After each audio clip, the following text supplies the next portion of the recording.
स्वागत है आपका एक और नई वीडियो के साथ। मैं हूं आपका होस्ट आदित्य और आप देख रहे हैं व्रत कथाएं। तो शुभारंभ करते हैं। परमा एकादशी का महत्व। अर्जुन ने कहा, हे कमल नयन, आपने शुक्ल पक्ष की एकादशी का विस्तार पूर्वक वर्णन कर मुझे सुनाया, अतः अब आप कृपा करके मुझे अधिक मास के कृष्ण पक्ष की एकादशी का क्या नाम है, इसमें किस देवता का पूजन किया जाता है तथा इसके व्रत से किस फल की प्राप्ति होती है तथा उसकी विधि क्या है, इन सब के बारे में बताए।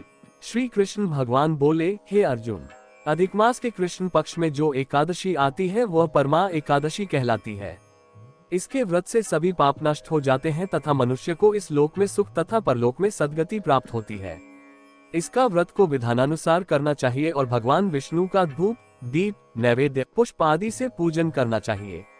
इस एकादशी की पावन कथा जो कि महर्षियों के साथ काम्पिल्य नगरी में हुई थी, वह मैं तुमसे कहता हूँ, ध्यानपूर्वक श्रवण करो। काम्पिल्य नगरी में सुमेधा नाम का एक अत्यंत धर्मात्मा ब्राह्मण रहता था। उसकी स्त्री अत्यंत पवित्र तथा पतिव्रता थी। किसी पूर्व पाप के कारण वह दंपति अत्यंत दरिद्रता का जीवन व्यतीत कर रहे थे।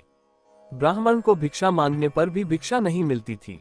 उस ब्राह्मण की पत्नी वस्त्रों से रहित होते हुए भी अपने पति की सेवा करती थी तथा अतिथि को अन्न देकर स्वयं भूखी रह जाती थी और पति से कभी किसी वस्तु की मांग नहीं करती थी।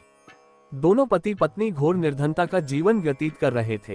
एक दिन ब्राह्मण अपनी स्त्री से बोला, हे प्रिय, जब मैं धनवानों से धन की याचना करता हूँ तो वह मुझे मना कर देते हैं।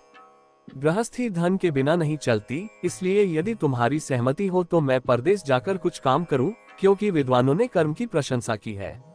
ब्राह्मण की पत्नी ने विनीत भाव से कहा, हे स्वामी, मैं आपकी दासी हूँ। पति अच्छा और बुरा जो कुछ भी कहे, पत्नी को वही करना चाहिए। मनुष्य को पूर्व जन्म में किए कर्मों का फल मिलता है।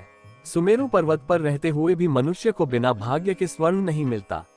पूर्व जन्म में जो मनुष्य विद्या और भूमि दान करते हैं, उन्हें अगले जन्म में विद्या और भूमि की प्राप्ति होती है। ईश्वर ने भाग्य में जो कुछ लिखा है उसे टाला नहीं जा सकता। यदि कोई मनुष्य दान नहीं करता तो प्रभु उसे केवल अन्न ही देते हैं। इसलिए आपको इसी स्थान पर रहना चाहिए, क्योंकि मैं आपका विछोह नहीं सह सकती।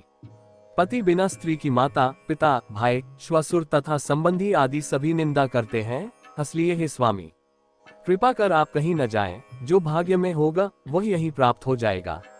स्त्री की सलाह मानकर ब्राह्मण परदेश नहीं गया। इसी प्रकार समय बीतता रहा। एक बार कौंडिन्य ऋषि वहां आए। ऋषि को देखकर ब्राह्मण सुमेधा और उसकी स्त्री ने उन्हें प्रणाम किया और बोले, आज हम धन्य हुए। आपके दर्शन से आज हमारा जीवन सफल हुआ। ऋषि को उन्होंने आसन तथा भोजन दिया। भोजन देने के बाद पतिव्रता ब्राह्मणी ने कहा, हे ऋषिवर, कृपा कर आप मुझे दरिद्रता का नाश करने की विधि बतलाए। मैंने अपने पति को परदेश में जाकर धन कमाने से रोका है। मेरे भाग्य से आप आ गए हैं।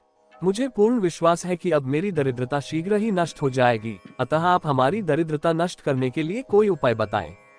ब्राह्मणी की बात सुन कौंडिन्य ऋषि बोले, हे ब्राह्मणी, मल मास की कृष्ण पक्ष की परमा एकादशी के व्रत से सभी पाप, दुख और दरिद्रता आदि नष्ट हो जाते हैं।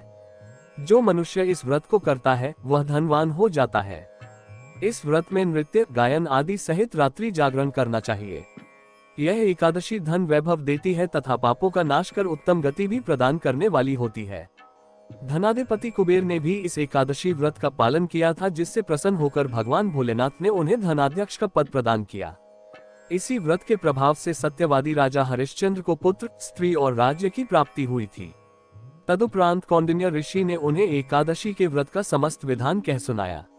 ऋषि ने कहा, हे ब्राह्मणी, पंचरात्रि व्रत इससे भी ज्यादा उत्तम है। परमा एकादशी के दिन प्रातःकाल नित्य कर्म से निवृत्त होकर विधान पूर्वक पंचरात्रि व्रत आरंभ करना चाहिए। जो मनुष्य 5 दिन तक निर्जल व्रत करते हैं वे अपने माता पिता और स्त्री सहित स्वर्ग लोक को जाते हैं। जो मनुष्य 5 दिन तक संध्या को भोजन करते हैं वे स्वर्ग को जाते हैं।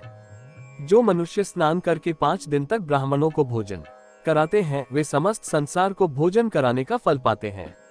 जो मनुष्य इस व्रत में अश्व दान करते हैं उन्हें तीनों लोकों को दान करने का फल मिलता है। जो मनुष्य उत्तम ब्राह्मण को तिल दान करते हैं वे तिल की संख्या के बराबर वर्षों तक विष्णु लोक में वास करते हैं। जो मनुष्य घी का पात्र दान करते हैं वह सूर्य लोक को जाते हैं। जो मनुष्य 5 दिन तक ब्रह्मचर्य पूर्वक रहते हैं वे देवांगनाओं के साथ स्वर्ग को जाते हैं। हे ब्राह्मणी, तुम अपने पति के साथ इसी व्रत को धारण करो।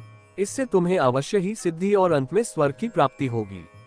कौंडिन्य ऋषि के वचनानुसार ब्राह्मण और उसकी स्त्री ने परमा एकादशी का 5 दिन तक व्रत किया। व्रत पूर्ण होने पर ब्राह्मण की स्त्री ने एक राजकुमार को अपने यहाँ आते देखा। राजकुमार ने ब्रह्मा जी की प्रेरणा से एक उत्तम घर जो कि सब वस्तुओं से परिपूर्ण था, उन्हें रहने के लिए दिया। तदुपरांत राजकुमार ने आजीविका के लिए एक गांव दिया।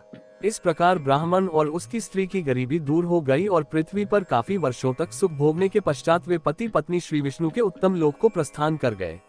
अगर आपको हमारे द्वारा प्रस्तुत ये कहानियां अच्छी लगी हो तो कृपया चैनल को सब्सक्राइब करें, वीडियो को लाइक करें और ज्यादा से ज्यादा शेयर करें और पुण्य लाभ अर्जित करें।